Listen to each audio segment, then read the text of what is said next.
ሰላም ጤና ይስጥልን። ዛሬ ልዩ ፕሮግራም ይዘን መጥተናል። ስለዚህ ይህን ፕሮግራም ታዳምጡን ጋብዛለሁኝ። እሳቸው እንደሚሉት አብዛኛውን ጊዜ አረጋውያን የሚደርስባቸውን ጥቃት ለማንም አይናገሩም። በውስጣቸው አምቀው እየተብሰቀሰቁ ዕለተ ሞታቸውን ይጠብቃሉ። በአንድ ወቅትም በአቅራቢያቸው ለሚኖሩ የ75 ዓመት ዕድሜ አዛውንት ቡና አፍልተው በልጃቸው የደረሰባቸውን ጥቃት ሲያጫውቷቸው እሳቸውም በተመሳሳይ የአእምሮ ህመምተኛ ልጃቸው በተደጋጋሚ የሚደፍራቸው መሆኑን ነግረዋቸዋል። አዛውንቷም በካንሰር ህይወታቸው ያለፈ ሲሆን ልጃቸውም ወደ አእምሮ ሕክምና ማዕከል ገብተዋል። ጥቃት የደረሰባቸው አረጋውያን ሚዲያ ላይ ወጥተው ወይም የህግ አካል ጋር ቀርበው መናገር አይደፍኑ የሚሉት እናት በዚህም ምክንያት በአረጋውያን ላይ እየተፈጸመ የሚገኘው ወሲባዊ ጥቃት የህዝብ ጆሮ እንዳይደርስ፣ ፍትህ እንዳይገኝለት ሆኗል ብለዋል። አካል ጉዳተኝነት ሴትነት ሲደራረብ የማህበራዊ ጫና ድርብ ነው። አካል ጉዳተኛ ሴቶች ላይ በማህበራዊና ኢኮኖሚያዊ ጫናው ከሚያስከትለው ጉዳት በላይ የሚደርስባቸው ወሲባዊ ጥቃት እጅግ የከፋ ነው ያሉት ደግሞ የኢትዮጵያ ምሁር አይነ ስውራን ሴቶች ማህበር አባል በቀለች ጥበቡ ዶክተር ናቸው። አካል ጉዳተኞች ሴቶች የሚደርስባቸውን ጥቃት ለመከላከል የማይችሉ መሆኑን ችግሩን ከባድ ማድረጉንና የህግ አካላትም የአካል ጉዳተኞችን ጥቃት ትኩረት ሰጥተው ፍትህ እንዲያገኙ ከማድረግ ይልቅ በቸልታ የሚመለከቱት መሆኑ ችግሩን ይበልጥ ውስብስብ እያደረገው ይገኛል ብለዋል። ጉዳት አልባ ጾታዊ ጥቃት ደረሰብኝ ብላ ሪፖርት ስታደርግና አንድ አካል ጉዳተኛ ሴት በተመሳሳይ ሪፖርት ስታቀርብ በአካል አይታዩም የሚሉት በቀለች ዶክተር ማህበረሰቡ በአካል ጉዳተኞች ላይ ያለው አመለካከት ዛሬም ብዙ ተቀይሯል ብዬ አላምንም ብለዋል። በአካል ጉዳተኛ ሴቶች ላይ የሚፈጸም ወሲባዊ ጥቃት ሪፖርት ሲደረግ ቶሎ ምላሽ እንደማያገኝ የህግ ምሁራን ለብቻው የሚፈይደው ነገር እንደሌለና ህጉ መሬት ወርዶ ሊተገበር ካልቻለ ፍትሃዊ ነው ለማለት እንደማይቻል በቀለች ዶክተር ገልጸዋል። ግራ ሚዲያ ነው። ሚዲያችንን ሰብስክራይብ እያደረጋችሁ የሚቀጥለውን መረጃ እንድታዳምጡ እንጋብዛለን። ሰብስክራይብ እንዳይረሳ። እንደ በቀለች ዶክተር ማህበራቸው አይነ ስውራን ሴቶች በማህበራዊና በኢኮኖሚያዊ መስኮች ተጠቃሚ እንዲሆኑና ጥቃት ሲደርስባቸውም ድምፅ በመሆን የሚሰራ ነው። በዚህም ያስተዋሉት በአካል ጉዳተኞች ላይ የሚደርስ ጥቃትን በተመለከተ ብዙዎች የመስማት ፍላጎት የሌላቸው መሆኑን ነው። ህግ መኖሩ እኛን ከጉዳት አላዳንም፣ ችግራችንን አልፈታልንም። ህጉ ቢኖር ፈጻሚ አካል ከሌለ ምን ትርጉም አለው ሲሉም ተናግረዋል። የሴቶች ህጻናት የመደፈር ቁጥር እየጨመረ ሁሉ በአካል ጉዳተኞች ሴቶች ላይ የሚፈጸመው ወሲባዊ ጥቃት ከፍ እንዳለ የሚፈጸሙ ወሲባዊ ጥቃቶችን ማህበረሰቡና የህግ አካላት ማገናዘብና የአካል ጉዳተኞችን ሴቶች መብት ማስከበር እንዳለባቸውም አሳስበዋል። ስለዚህ ሚዲያችንን ሰብስክራይብ ማድረግ እንዳይዘነጉ።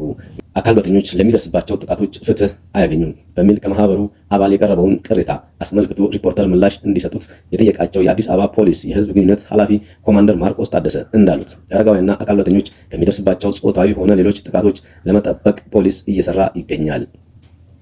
ጥቃቶች ተፈጽመው ከተገኙ ፍትህ እንዲያገኙና ወንጀለኛውም ቅጣት እንዲጣልበት በማድረግ ላይ መሆኑን ጠቁመዋል። በአረጋውያንና አካል ጉዳተኞች ላይ የሚፈጸሙ ጾታዊ ጥቃቶች ፍትህ እያገኙ አይደለም የሚባለው የተሳሳተ መሆኑን እያነሱ ጉዳዩ ልዩ ትኩረት በሚሹ የወንጀል ድርጊቶች ውስጥ እንደሚታይና ፖሊስም ለጉዳዩ የተለየ ትኩረት ሰጥቶ እንደሚሰራ ኮማንደሩ ጠቅሰዋል። ይህ ዝግራ ሚዲያ ነው። ሚዲያችንን ሰብስክራይብ እንዳትረሱ እያል እናስታውሳለን። የአዲስ አበባ አረጋውያን ማህበር አባል አቶ ንጉሴ ደጉ እንደተናገሩት በአረጋውያን ላይ የሚፈጸሙ የአስገድዶ መድፈር ወንጀሎች አልፎ አልፎ ለማህበሩ ሪፖርት ይደረጋሉ። ሴት አረጋውያን ላይ የሚደርሱ ወሲባዊ ጥቃት የከፋ ነው። ይህ ድርጊት በፈጣሪ ዘንድ ኃጢአት፣ በሰውም ዘንድም ወንጀል፣ ከሰብአዊነት አንጻርም የሚዘገንን ነው እያሉ አቶ ንጉሱ በሴት አረጋውያን ላይ ጥቃት ተፈጽሞ ለማህበራቸው ሪፖርት ሲያቀርቡ ከኢትዮጵያን ሕግ ባለሙያ ሴቶች ማህበርና ከፍትህ አካላት ጋር በመተባበር የተደፈረ መብታቸውን ለማስከበር ማህበሩ ከፍተኛ ጥረት የሚያደርግ መሆኑን ገልጸዋል። አብዛኛውን ጊዜ አረጋውያን ወሲባዊ ጥቃት የሚደርስባቸው በቤተሰባቸውና በቅርብ ሰው ነው። ጥቃቱ በእንጀራ ልጆቻቸው በልጆቻቸውና በዘመድ የሚደርስ ነው። አረጋውያኑ አስገድዶ ለመድፈር በሚደረግ ሙከራም የመደብደብ እንዳይናገሩ የማስፈራራትና ሌሎችም ተጽዕኖዎች ይደርስባቸዋል ሲሉም ተናግረዋል። አቶ ንጉሱ አረጋውያኑ ጥቃት ሲደርስባቸው አይናገሩም፣ ለፖሊስም ሆነ ለፍትህ አካላት አያመለክቱም። ልጄን እንዴት አሳልፌ እሰጣለሁ? በልጄ ተደፈርኩ ብዬ ስናገር ሰውስ ምን ይለኛል? በሚል ምክንያት የሞራላቸው ተነክቶና በሀዘን ተጎድተው የሚኖሩ ናቸው ተብለዋል። ጥቂት የማይባሉ አረጋውያን ከማህበረሰቡ ስነ ልቦና ያፈነገጠና ከባህል የራቀ አስነዋሪ ድርጊት ሲፈጸምባቸው ርቀው እስከ መውሰድ እና ገዳም እስከ መግባት ይደርሳሉ። የተፈጸመባቸው ጥቃት የኖሩበት ቀዬ ጥለው ሀብትና ንብረታቸውን ትተው እንዲሄዱ ያስገድዳቸዋል። ይህንንም በተግባር ያረጋገጥንበት ሁኔታ አለ ሲሉም ገልጸዋል። ይህ ዝግራ ሚዲያ ነው። ዝግራ ሚዲያ ለእናንተ አዳዲስ ሀሳቦችን በየጊዜው ይዞ ይቀርባል። ስለዚህ ሚዲያችን ሰፊ እንዲሆንና ከዚህ በላይ ስራዎችን እንዲሰራ ሰብስክራይብ ማድረግ እንዳይረሱ። ዛሬ ልጆች የነገ አረጋውያን ናቸው። አረጋዊነት የእድሜ ጣሪያና ፈጣሪ የሚሰጥ የተፈጥሮ ሹመት ነው። በመሆኑም አረጋውያንን በሌሉበት ትውልድ ይኖራል ተብሎ አይታሰብም። ትውልድን፣ አገርን፣ ባህልና ታሪክን የሚያቆዩ አረጋውያን ስለሆኑ እንደ አንድ ትልቅ ሀብት በማህበረሰቡ መጠበቅ ይገባቸዋል ሲሉም አስታውቀዋል። በአዲስ አበባ ዩኒቨርሲቲ የሶሻል ወርክ ትምህርት ክፍል መምህር መሰለ መንግስቱ አብ እንዳሉት በአረጋውያንና በአካል ጉዳተኞች ላይ የሚደርሰውን ጾታን መሰረት ያደረጉ ጥቃቶች ዓለም አቀፋዊ ገጽታ ያላቸው ናቸው። በእኛም አገር እንደተቀረው ዓለም ሁሉ ችግሩ ሰፊና ስር የሰደደ ነው። በአረጋውያንና በአካል ጉዳተኞች ላይ የሚፈጸመውን ጾታን መሰረት ያደረገ ጥቃቶች እንዲባባሱ ባህላዊና መዋቅራዊ መሰረቶች ምክንያት ሊሆኑ ይችላሉ።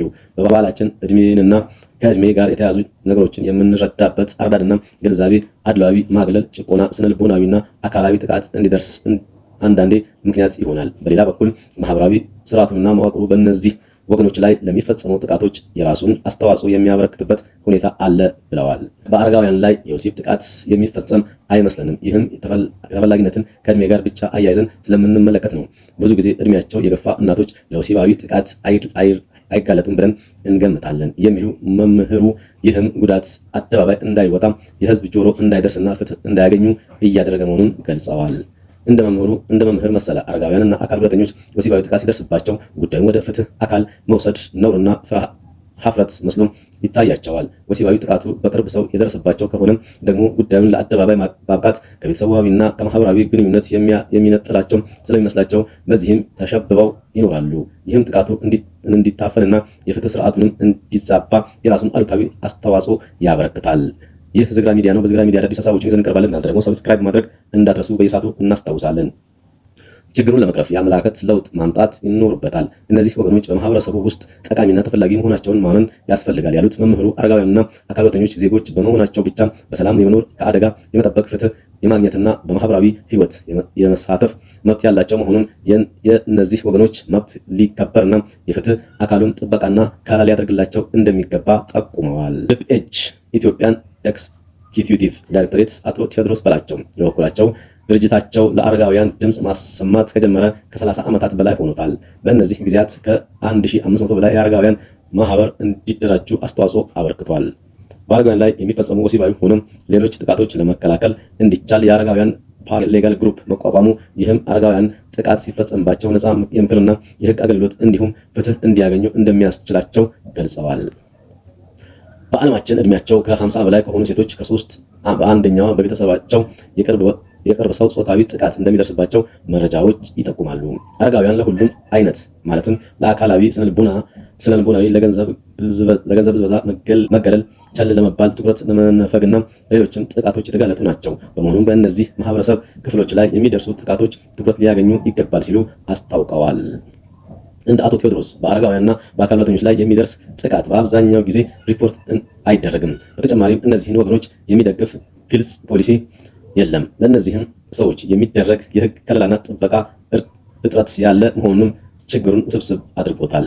አረጋውያን ለየትኛውም ጥቃት የተመለከተ ጥናትና ድጋፍ ውስጥ መካተት ይኖርባቸዋል። በጉዳዮቻቸውም ዙሪያ ራሳቸው እንዲወስኑ ማድረግ ይገባል ያሉት ዳይሬክቶሬቱ በአረጋውያንና በአካል ጉዳተኞች ላይ የሚደርስ ጾታዊ ጥቃት ለመከላከል የህግና የፖሊሲ ድጋፍ መስጠት፣ የአረጋውያንን ማህበራት ማጠናከርና ሚዲያዎችም ለእነዚህ ወገኖች ድምፅ በመሆን ማህበረሰቡን ማንቃት ይኖርባቸዋል ሲሉ ተናግረዋል። ሄልፕ ኤጅ ኢትዮጵያ የ16 ቀን ጸረ ጾታዊ ጥቃት ዘመቻን አስመልክቶ በአረጋውያንና አካል ጉዳተኞች ሴቶች ላይ የሚደርሱ ጾታዊ ጥቃት ላይ ያተኮረ የውይይት መድረክ ህዳር 23 ቀን 2018 በአዲስ አበባ አካሂዷል።